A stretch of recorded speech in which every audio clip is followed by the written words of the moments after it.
The International System of Units defines 7 units of measure as a basic set from which all other SI units are derived. The SI base units and their physical quantities are metre for length, kilogram for mass, second for time, ampere for electric current, Kelvin for temperature, candela for luminous intensity, mole for the amount of substance. However, in a given realization in these units they may well be interdependent, i.e., defined in terms of each other. The names and symbols of SI base units are written in lowercase as the symbol m, except the symbols of those named after persons which were written with an initial capital letter. Many other units, such as the liter, are formally not part of the SI, but are accepted for use with SI. The 7 SI base units. Proposed redefinitions. There have been several modifications to the definitions of the base units, and additions of base units, since the metre convention in 1875. Since the redefinition of the metre in 1960,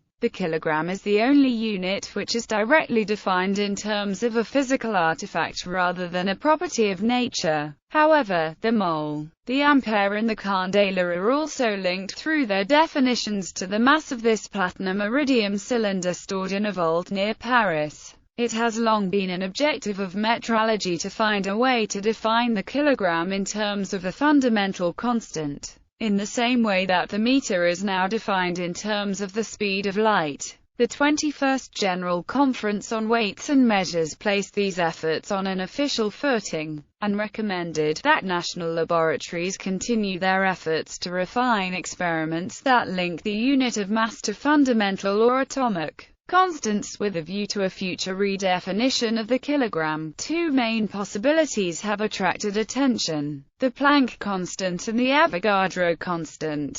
In 2005, the International Committee for Weights and Measures approved the preparation of new definitions for the kilogram, the ampere, and the Kelvin, and it noted the possibility of a new definition for the mole based on the Avogadro constant. The 23rd CGPM decided to postpone any formal change until the next General Conference in 2011. In a note to the CIPM in October 2009, Ian Mills, the president of the CIPM Consultative Committee, Units catalogued the uncertainties of the fundamental constants of physics according to the current definitions and the values under the proposed new definition. He urged the CIPM to accept the proposed changes in the definition of the kilogram, ampere, Kelvin and mole so that they are referenced to the values of the fundamental constants, namely Planck's constant, the electron charge, Boltzmann's constant, and Avogadro's constant.